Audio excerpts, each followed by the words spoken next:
What exactly drives a completely rational human being to willingly sell his family home, empty his entire life savings, deliberately alienate everyone he has ever loved, and strap his incredibly fragile, organic body directly to the intake of a military-grade jet turbine engine just to chase an invisible ghost across a barren, prehistoric desert? Close your eyes and genuinely try to visualize the absolute peak of human obsession.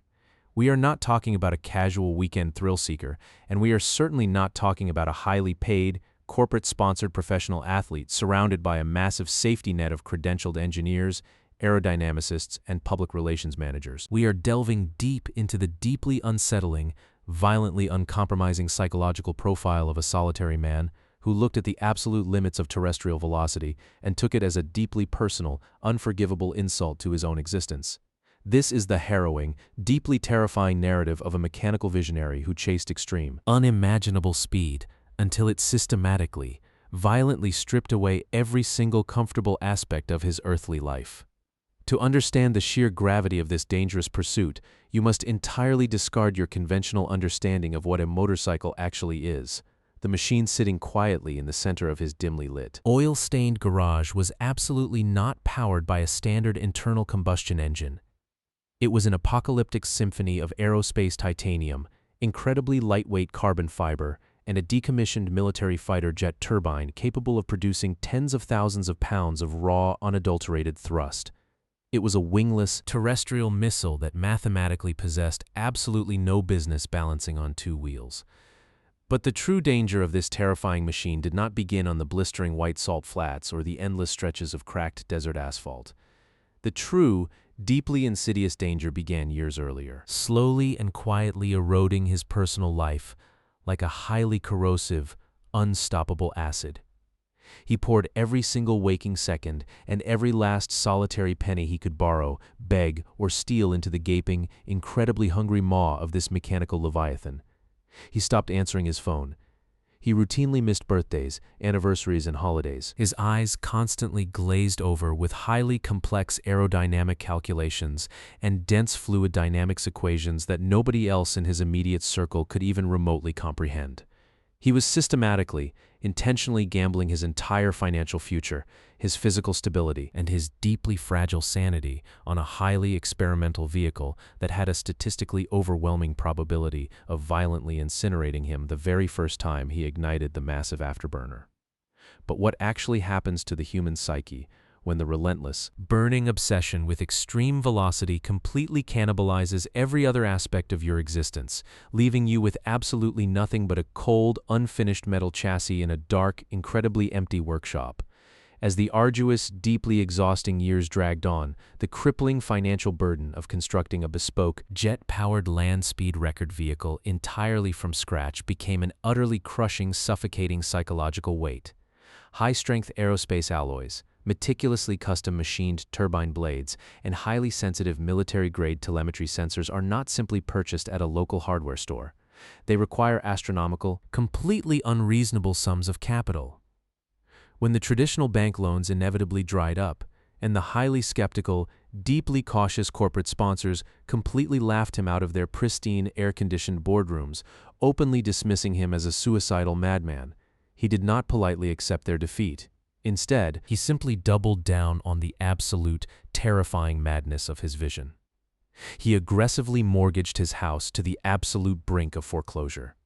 He sold off every single piece of personal property that was not directly tethered to the expensive fabrication of his beloved jet bike. His highly concerned family and deeply terrified friends staged desperate, emotional interventions, tearfully pleading with him to abandon this catastrophic, financially ruinous pursuit before he ended up entirely homeless or completely dead in a flaming desert crater.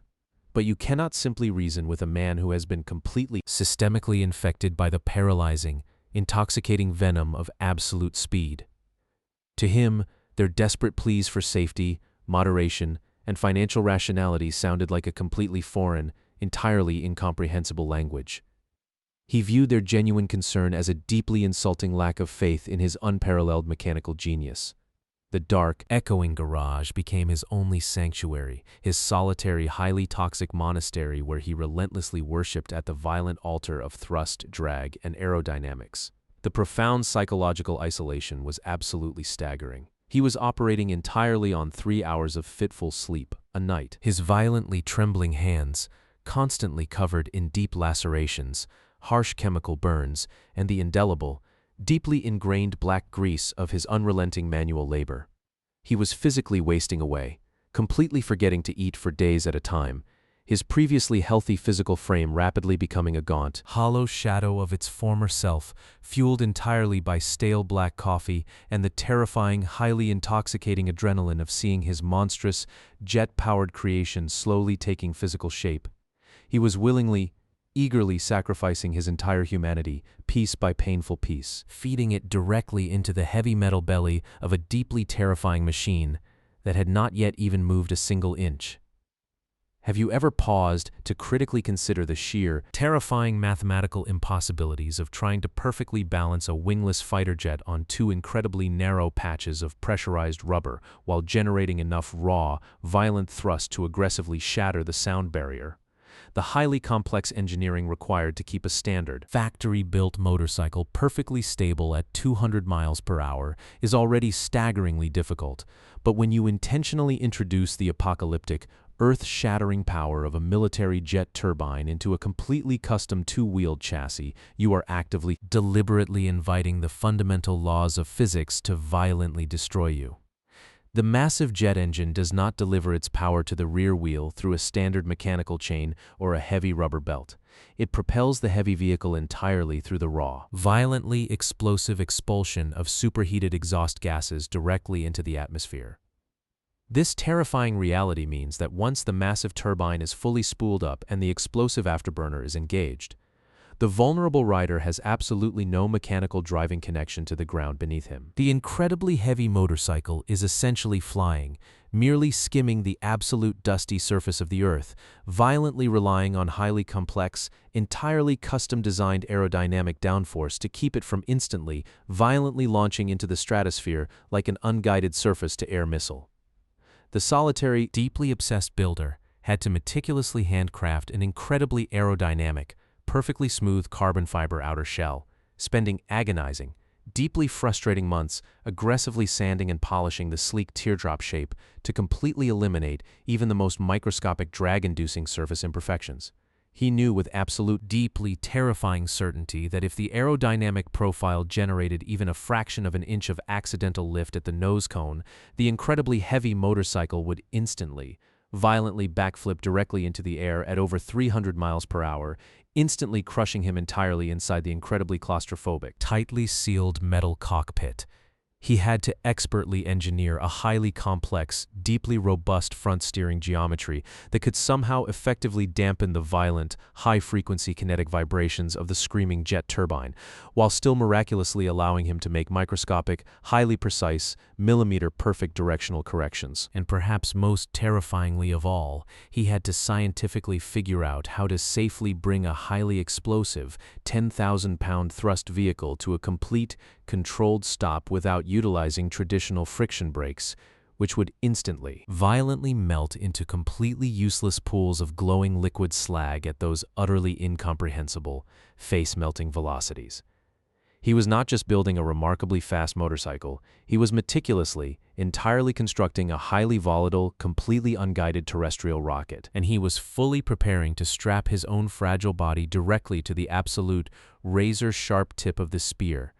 If you were sitting completely alone inside a deeply claustrophobic, fully sealed aluminum and carbon fiber cockpit, feeling the apocalyptic, violently bone-rattling vibration of a massive military jet turbine violently trying to tear itself entirely off the custom-built chassis, what exactly would be your final thought before aggressively hitting the ignition switch?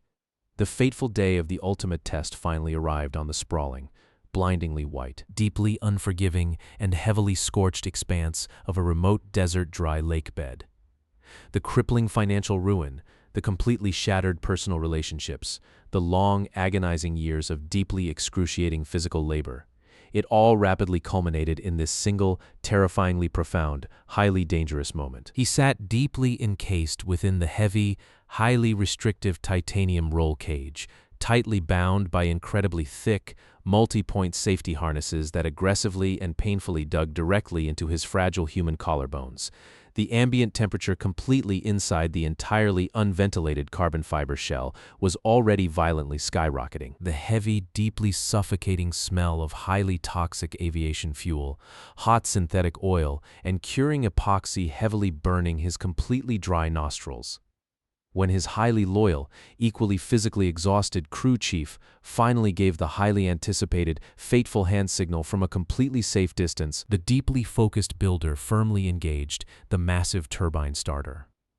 The initial sound was a low, incredibly deep, highly ominous mechanical groan that violently and rapidly escalated into a deeply piercing, incredibly high-altitude scream that completely deafened absolutely anyone standing within a massive mile radius of the launching area. The immense, violently radiating heat from the massive exhaust nozzle literally began melting the hard-packed desert floor, violently turning the deeply dry clay into a glowing, bubbling pool of highly dangerous liquid glass. The sheer, unadulterated concussive force of the heavily idling jet engine physically shook the internal organs of the distant, highly terrified spectators, creating a localized seismic event that completely defied rational human comprehension. As the heavily sweating builder meticulously verified the engine telemetry on his tiny, highly complex digital dashboard, his rapidly beating heart rate inexplicably plummeted. The blinding, highly paralyzing fear that had heavily haunted his countless sleepless nights completely evaporated, instantly and entirely replaced by a cold, deeply terrifying, highly surgical hyperfocus. He was completely, entirely ready to willingly sacrifice his very life on the incredibly unforgiving, violently demanding altar of absolute speed.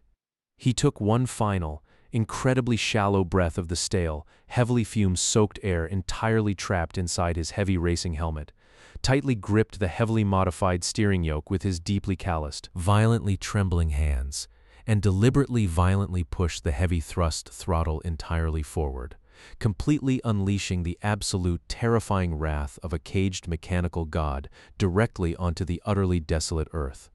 How does the incredibly fragile, deeply organic human brain physically process the absolute terrifying reality of traveling well over 400 miles per hour?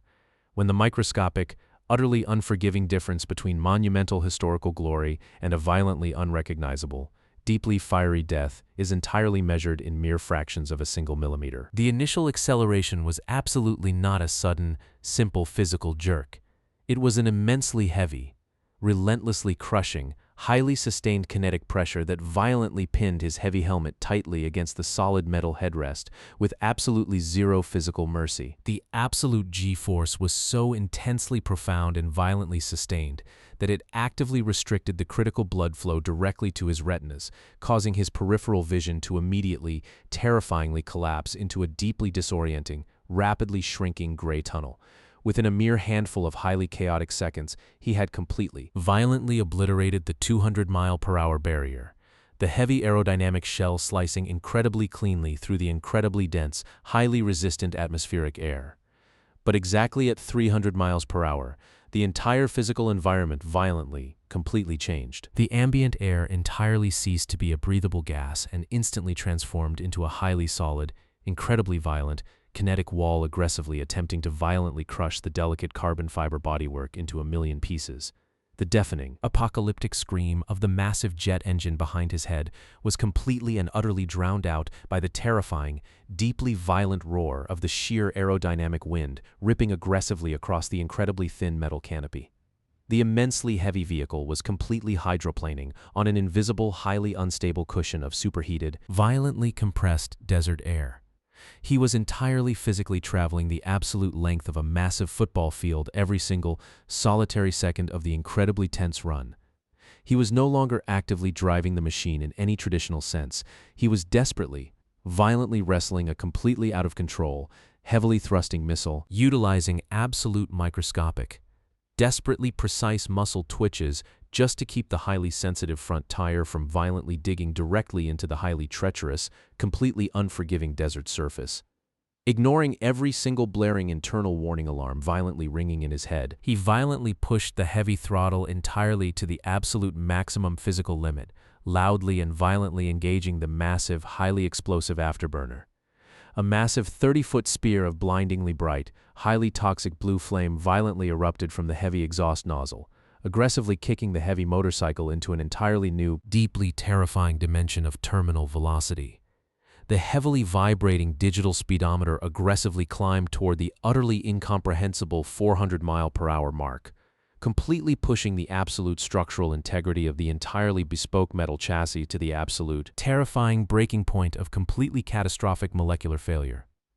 But what exactly occurs in that highly terrifying, infinite microsecond when absolute, highly calculated aerodynamic perfection is suddenly and violently interrupted by a catastrophic mechanical failure, and you realize with absolute, highly sickening certainty that you are absolutely no longer the pilot, but merely a deeply terrified passenger entirely trapped in your own aluminum coffin?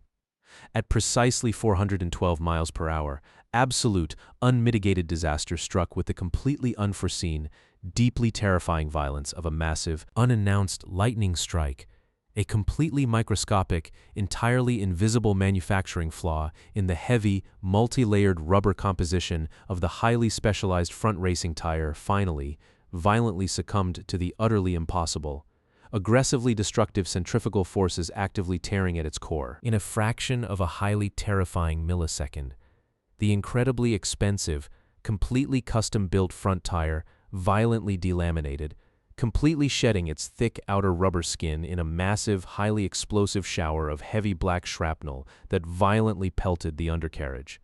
The completely exposed, highly abrasive metal wheel rim violently dug directly into the hard-packed, incredibly unyielding desert surface, instantly acting as a highly catastrophic, entirely immovable mechanical pivot point at completely maximum velocity.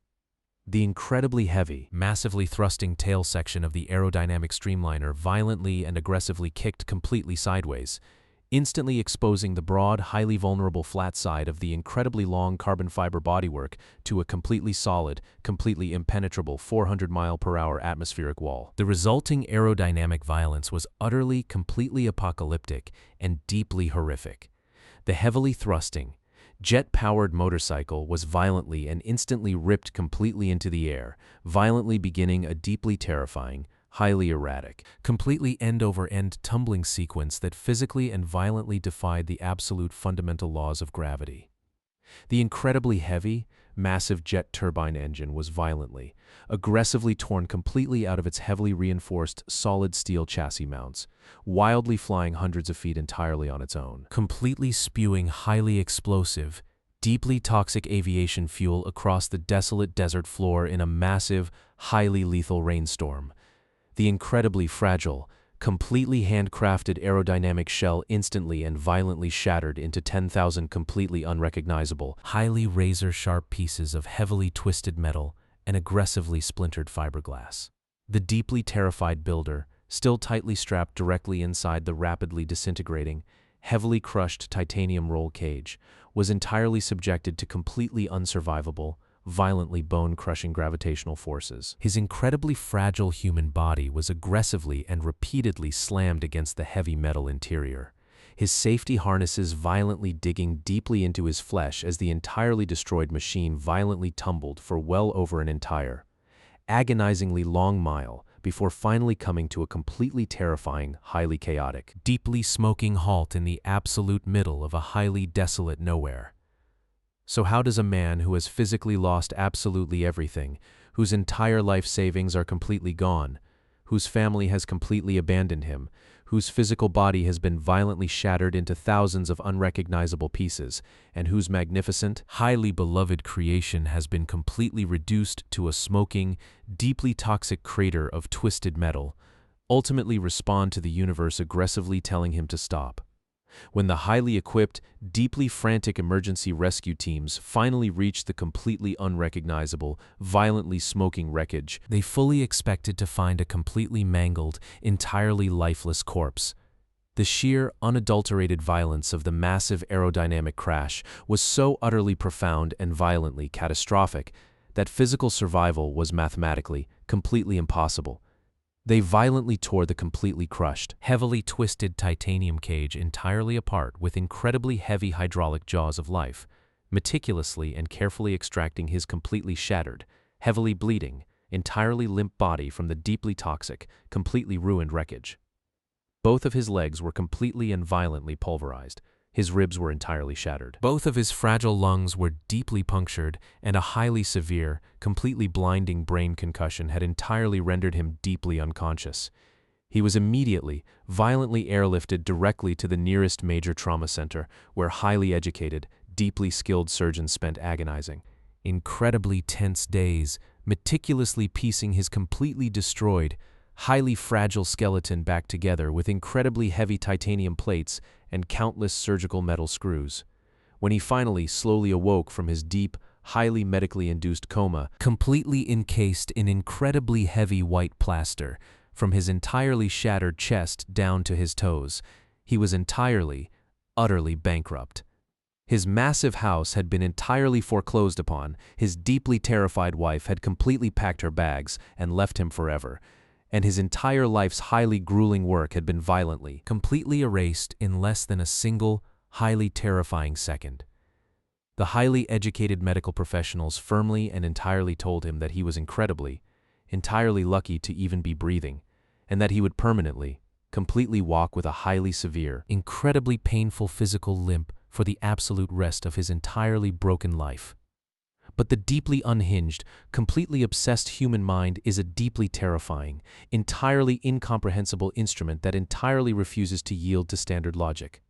As he lay completely immobilized in that highly sterile, completely depressing hospital bed, heavily pumped, entirely full of highly powerful, entirely mind-numbing narcotic painkillers, he did not shed a single, entirely solitary tear of regret for the absolute monumental scale of his profound losses.